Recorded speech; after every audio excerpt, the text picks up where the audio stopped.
হরে কৃষ্ণ। শ্রী জগন্নাথ দেবের প্রতি হনুমানের সেবা নামক লীলাটি আজকে আমরা শুনব। জগন্নাথ মন্দিরে হনুমানের একটি বিগ্রহ রয়েছে যা কানপাতা হনুমান নামে প্রসিদ্ধ। এই হনুমানের বিগ্রহ একটি সুন্দর কাহিনী রয়েছে। জগন্নাথ মন্দিরে মহাসমুদ্র তীরে অবস্থিত। সমুদ্র মন্থনের সময় লক্ষ্মী দেবী আবির্ভূত হন এবং প্রভু জগন্নাথ তাকে বিবাহ করেন।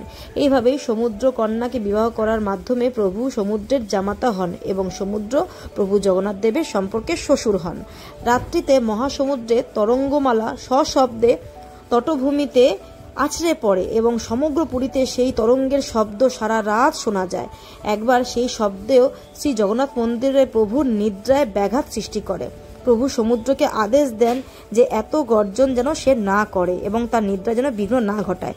সেই সময় থেকে তটভূমিতে আছড়ে পড়া সেই সমুদ্রের তরঙ্গের শব্দ আর জগন্নাথ মন্দিরে প্রবেশ করে না। জগন্নাথ দেব তার ভক্ত হনুমানকে সিংহদ্বারের সামনে দণ্ডায়মান হওয়ার নির্দেশ দেন এবং তাকে মনোযোগ সহকারে সমুদ্র গর্জন শোনার জন্য আজ্ঞা দেন, এটি নিশ্চিত করতে যে সেই শব্দ যেন মন্দিরে প্রবেশ করতে না পারে। কানপাতা শব্দের অর্থ হচ্ছে কানকে শ্রবণের জন্য নিয়োজিত রাখা। এইভাবেই এখানে যে হনুমান প্রতিষ্ঠিত রয়েছেন তা কানপাতা হনুমান নামে প্রসিদ্ধ। জয় জগন্নাথ স্বামী কি জয়, ভক্ত হনুমান কি জয়, শিল প্রভুপাদ কি জয়, হরি বল।